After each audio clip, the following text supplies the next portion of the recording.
DC এবং আরেকটা জিনিস হচ্ছে ডিসি হলো 120টা কমিটির প্রধান।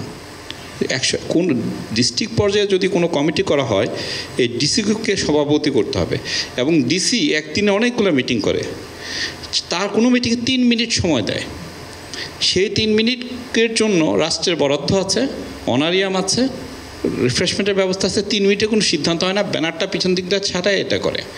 এখন আপনি কেন এটা মৎস্যের কাছে মৎস্যের দায়িত্ব দিবেন না, পর্যটনের দায়িত্ব আরেকজনের কাছে দিবেন না, লোকাল গভর্নমেন্টের কাছে আরেকজনে যাবে না? এই যে পাওয়ারটা আপনি একজনের কাছে দিয়েছেন, এইটা আপনি এই রিফরমেশন বা লিগাল রিফরমেশন ছাড়া হবে না। ডিস্ট্রিক্ট কমিশনার ব্রিটিশ আমলে ব্রিটিশরা চাইতো যে তার প্রতিনিধি থাকবে, তার মাধ্যমে সে শোষণ করবে। এখন দেশ হয়েছে, আপনি বললেন যে 32টা ক্যাডার হয়েছে, সেই ক্যাডার প্রত্যেকেই এডুকেটেড, প্রত্যেকেই দায়িত্ববান। আপনি এটা এখন চালের হোক, মৎস্যের হোক, কৃষির হোক আর লবণের হোক, ডিসি ওখানে প্রধান থাকবে। ডিসি যেদিন সময় দেবে সেদিনই হবে। সাফারিং এখান থেকে শুরু হয় যে আপনি ওইখানে 1 মিনিটের কাছে আপনার সিস্টেমটা নিয়ে যাচ্ছেন। ছাপাখানা একটা এক আছে। এখন যে মোত্তবাইয়ের মতো লোক সংবাদপত্রে এত বিখ্যাত মানুষ, সেও যদি একটা পত্রিকা খুলতে যায় তার অবস্থাটা কী হবে? তার তদন্ত হবে, ডিস্ট্রিক্ট অফিসারের কাছে গিয়ে সেটা তারও কিন্তু একটা ছাড়পত্র আনতে হবে যে তাকে দেওয়া যায়। এই যে ধরেন আপনি একটা কোটি কোটি টাকা দেশের থেকে পাচার হয়ে গেছে, তার কাছে ছাড় আনতে হয় না। একটা পত্রিকা করতে যাবেন, একটা ডেভেলপমেন্ট ওয়ার্কের অর্গানাইজেশন করতে, আপনি দেখছেন যে একটা এনজিও করতে গেলে 80 লাখ টাকার রেট উঠছে। কারণ কি? নানা জায়গাতে। এখন ডিসি আপনার বিরুদ্ধে কী রিপোর্ট দিল, ডিসি আপনার পছন্দ করে না, তাইলে ডিসি একটা রিপোর্ট দিয়ে দিল। এই রিপোর্ট কিন্তু আর গোপনীয় রিপোর্ট, এই রিপোর্ট আপনি দেখতে পারবেন না, আপনার আপনার আর পত্রিকার ছাড়পত্র আপনার পাইলেন না, ডিক্লারেশন আর পাবেন না। এটাও কিন্তু ব্রিটিশের একটা আইন, ছাপাখানা অ্যাক্ট, যেটা আমরা রেখে দিয়েছি।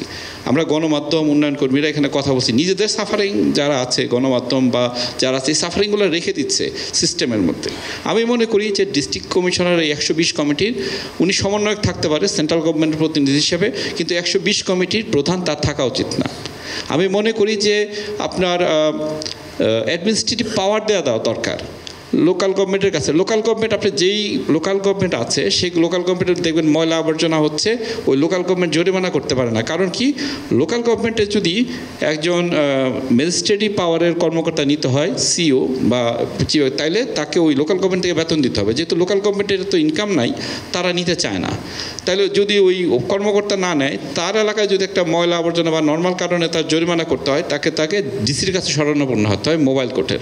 আদারওয়াইজ সে তো ওই রেগুলার কোর্টে গেলে অনেকে, কেন তাকে আপনি অ্যাডমিনিস্ট্রেটিভ ফাইন, লোকাল গভর্নমেন্টের ফাইন করার ক্ষমতা দিবেন না একজন মেয়রকে বা একজন জনপ্রতিনিধিকে? অ্যাডমিনিস্ট্রেটিভ ফাইন করবে, তারপর হবে। এই প্রসিডিউরগুলো কিন্তু নেপালের মতো দেশ বা আশেপাশের দেশগুলোতে প্রচুর আছে।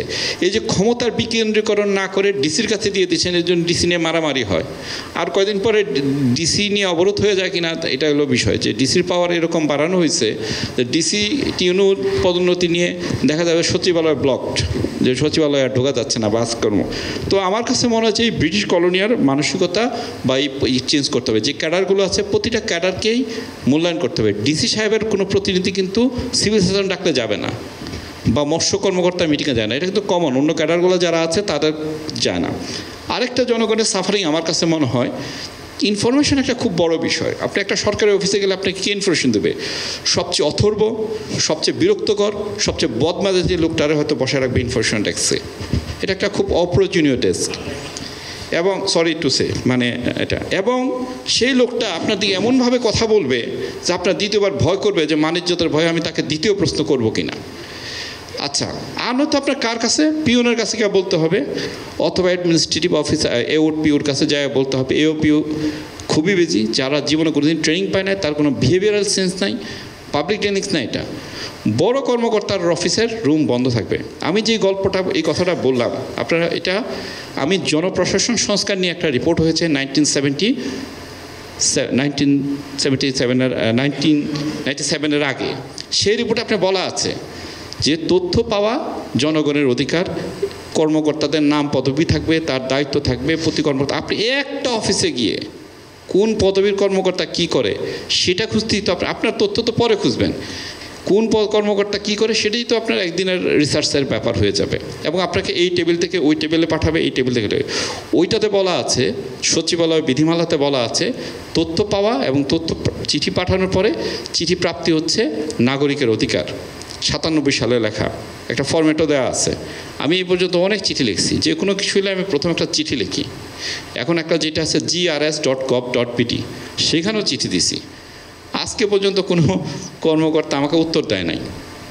সিটি কর্পোরেশনে কয়েকদিন আগে আমাদের কলিগকে দিয়ে আরটিআই করছি, আজকে পর্যন্ত উত্তর পাওয়া যায় না, আরটিআই অ্যাক্ট। দ্বিতীয় আছে কমিশন, মানুষের ভোগানোর জন্য আপনি কমিশন কতগুলো করেছেন। এই কমিশনগুলো হচ্ছে রিহ্যাবিলিটেশন কমিশন। সরকারি কর্মকর্তা রিটায়ার্ড করা হইলে তাকে একটা পোস্টিং দিয়ে কোনো মতে রিহ্যাবিলিটেশন করার জন্য, যারা সারা জীবন ওই ধরেন তার বসের বাইরে কথা বলতে পারে নাই বা ইয়ে করতে পারে না, এরকম কর্মকর্তাই ওখানে পায়। ভালো অনেক কর্মকর্তা আছে, তাদের পোস্টিং দেওয়া হবে না। এই কর্মকর্তারা ওখান থেকে কোনো হুঙ্কার দিতে পারবে না ওই কমিশনগুলোতে। সুতরাং তথ্য কমিশন বা অন্যান্য কমিশনগুলোতে আপনি কোনো পাবেন না। নদী কমিশনের মানে আবার কমিশনগুলো আইনেও করে দিয়েছে এরকম সুপারিশ। তো জনগণের জন্য অনেকগুলো ব্যবস্থা অনেক সময় হয়েছে, কিন্তু আইনে আমার কাছে মনে হয় প্রচুর পরিমাণে এরকম গলদ আছে এবং এইরকম ক্ষমতায়ন নাই। আরেকটা আমার কাছে মনে হয় যে একটা কথা দিয়ে শেষ করছি, যে আমাদের একটা আইন নিয়ে কাজ করি, তো সেই আইনটা একবার আটকায় গেল, 2 বছর আটকানো।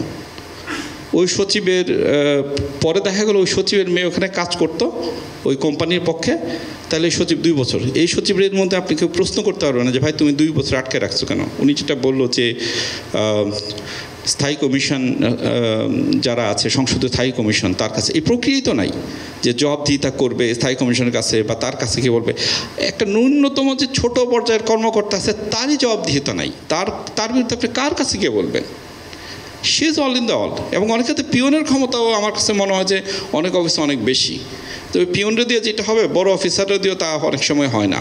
সিন্ডিকেটটা এরকমভাবে করা হয়েছে। তো 2 বছর পরে দেখা গেল যে ওই কর্মকর্তা 2 বছর ধরে আটকে রাখছে। একটা মন্ত্রণালয়ের রুলস যেটা হইতে 3 দিনের দরকার, সর্বোচ্চ 7 দিন, 10 দিন, 15 দিন, সেটা 2 বছর 22 মাস আটকে রাখছে। পত্রিকা নিউজ হচ্ছে ওনার মেয়ে ওই কোম্পানির পক্ষে কাজ করে, ওই কোম্পানির লবিংয়ে উনি এটা আটকে রাখছে। নো ওয়ান আজকে রিপোর্ট প্রক্রিয়া হয়েছে। তো আমার কাছে মনে হয় যে এই সমস্যাগুলোর আসলে সমাধানের জন্য আইনি কাঠামো দরকার। আমাদের আইনে প্রচুর গলদ। কর্তৃত্বপ্রাপ্ত কর্মকর্তাকে প্রশ্ন করার ক্ষমতা দিতে হবে যে তুমি কি করছো, কেন করেছো, এটাই আসলে নাই।